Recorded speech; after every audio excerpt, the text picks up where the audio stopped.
Serangan jantung bisa dialami siapa saja, termasuk orang dengan usia muda. Kondisi ini disebabkan adanya penyumbatan pembuluh darah sehingga pasokan darah yang dibutuhkan jantung jadi tidak maksimal. Akibatnya otot jantung berhenti perlahan dan menyebabkan serangan jantung. Nah, penyumbatan pembuluh darah bisa dipicu oleh beberapa hal, seperti tumpukan kolesterol dan zat lain dalam pembuluh darah. Kondisi tersebut bisa disebabkan oleh kebiasaan sehari-hari. Lantas, apa saja kebiasaan sehari-hari yang menyebabkan serangan jantung? Berikut informasinya.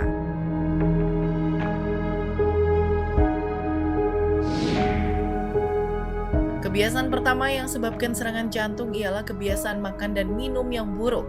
Pola konsumsi harian berdampak langsung pada kadar kolesterol dan tekanan darah. Sering mengonsumsi gorengan atau makanan berlemak jenuh tinggi memicu penumpukan plak di dinding arteri. Konsumsi garam berlebih atau makanan yang memiliki kadar natrium yang tinggi dapat memicu hipertensi yang memperlambat kerja otot jantung. Tak hanya itu pemirsa, minum minuman manis gula berlebih dapat meningkatkan risiko obesitas dan diabetes tipe 2 yang merusak pembuluh darah. Kebiasaan selanjutnya ialah pola aktivitas dan istirahat. Kurangnya pergerakan fisik dan waktu tidur dapat merusak ritme alami tubuh. Duduk terlalu lama, kebiasaan malas gerak memperlambat metabolisme lemak dan menurunkan kesehatan jantung.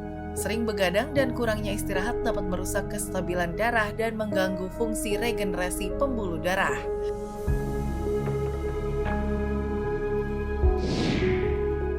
Terakhir ialah kebiasaan yang sering diabaikan dan dianggap sepele, yaitu stres berlebih. Pemirsa, stres yang berlangsung lama bisa meningkatkan risiko serangan jantung di usia muda. Pasalnya, kondisi ini bisa merusak pembuluh darah dan jantung lewat tekanan darah tinggi. Penyempitan pembuluh darah juga bisa terjadi karena stres berlebih dapat tingkatkan kadar kolesterol jahat dan menurunkan kadar kolesterol baik. Tak hanya itu, kondisi stres melepaskan hormon kortisol yang membuat pembuluh darah kaku yang mengakibatkan serangan jantung.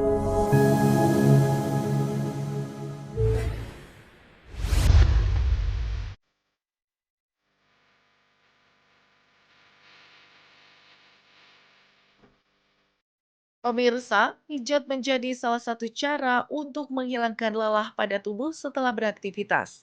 Terapi pijat dapat ditemukan di berbagai tempat, mulai dari salon, spa, hingga jasa terapis pijat tradisional yang dapat dipanggil ke rumah. Pijat adalah aktivitas memberi tekanan pada anggota tubuh, terutama kulit, otot, dan urat, dengan teknik atau metode tertentu. Mau tahu apa saja manfaat pijat refleksi bagi kesehatan tubuh? Berikut informasinya.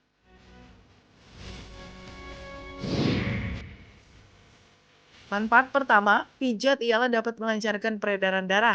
Melakukan pijat berpengaruh pada peningkatan suhu kulit dan peningkatan aliran darah pada area sekitar.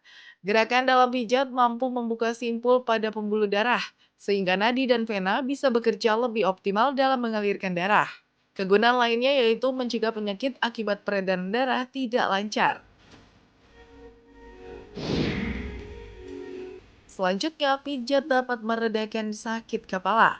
Terapi pijat bisa bermanfaat untuk meringankan keluhan sakit kepala, termasuk migrain. Menunjukkan bahwa terapi pijat dapat meredakan gejala nyeri dan memperbaiki kualitas tidur pada orang yang sering merasakan sakit kepala atau migrain.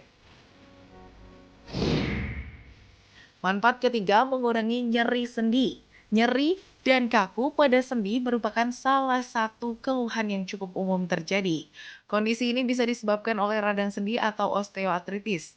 Terapi pijat bisa dilakukan sebagai terapi tambahan untuk meringankan nyeri dan meningkatkan pergerakan sendi pada penderita radang sendi. Manfaat berikutnya, mengurangi stres. Terapi pijat diketahui dapat membantu tubuh untuk meningkatkan 4 jenis hormon yang menimbulkan perasaan bahagia, yaitu hormon serotonin, dopamin, endorfin, atau oksitosin. Peningkatan hormon-hormon tersebut tentu dapat membuat tubuh menjadi lebih rileks, sehingga stres yang dirasakan sebelumnya pun akan berkurang. Manfaat pijat keempat ialah memperbaiki kualitas tidur. Pijat yang dilakukan secara rutin terbukti dapat menurunkan tingkat depresi dan rasa cemas serta meningkatkan kualitas tidur. Hal ini karena pijat dapat memicu pelepasan hormon serotonin, yaitu hormon yang dapat menimbulkan rasa tenang. Penelitian menunjukkan bahwa terapi pijat dapat bermanfaat bagi penderita insomnia yang telah menopause atau penderita gagal jantung kongestif. Manfaat terakhir ialah pijat dapat merangsang pembentukan otot, kelumpuhan, stroke, atrofi otot, atau multiple sclerosis adalah beberapa jenis kondisi yang dapat menyebabkan penyusutan jaringan otot. Untuk merangsang kembali pembentukan jaringan otot yang menyusut, terapi pijat bisa dilakukan sebagai terapi tambahan.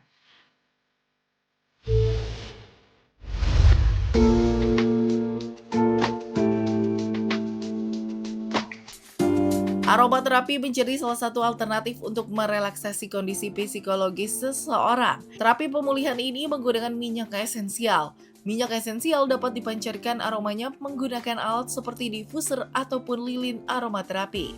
Manfaat lain dari aromaterapi diantaranya meningkatkan kualitas tidur, menjaga kesehatan pencernaan, mengatasi masalah kulit hingga meredakan flu dan batuk. Namun, aromaterapi tak sepenuhnya hanya memiliki sisi manfaat. Aromaterapi juga dapat menimbulkan efek samping jika digunakan dalam intensitas sering atau berlebihan. Apa saja dampak negatif terlalu sering menggunakan aromaterapi? Berikut bahaya terhirup aromaterapi pada tubuh. Bahaya pertama terhirup aromaterapi pada tubuh ialah dapat mempengaruhi hormon. Aromaterapi jenis tertentu dapat menimbulkan efek peningkatan kinerja hormon estrogen. Hal ini juga dapat mempengaruhi fase pubertas remaja laki-laki. Kadar hormon estrogen yang terlalu aktif juga akan mengganggu seorang pria dewasa.